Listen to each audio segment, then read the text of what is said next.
A rite of childhood. Learning nursery rhymes. But this is not your typical daycare. They are in fact in a prison for women in Kenya.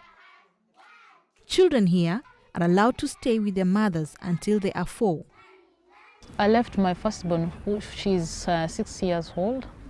I left her at home, and being away from her has really affected her because now she was used to staying around with the mother, with me, but now staying with the grandma can be a bit challenging. She's lacking the love of the mother. But confining children in prison with their mothers is controversial because of fears it affects their development.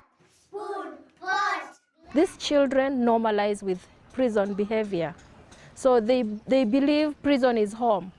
Even upon release, the children feel it's better to be in here.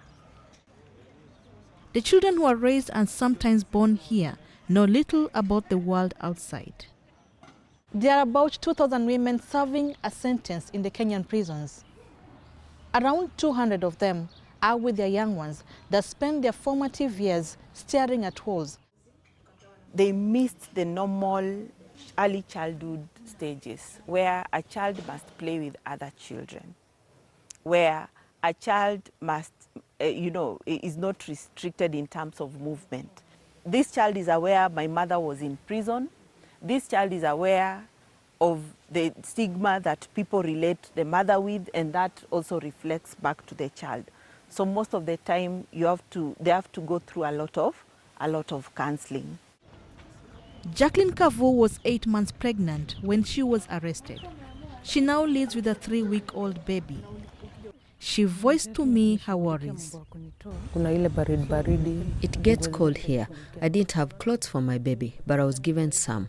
You cannot give the baby a bath because it's cold, and you cannot put a diaper on them because you only are provided with 1 or 2.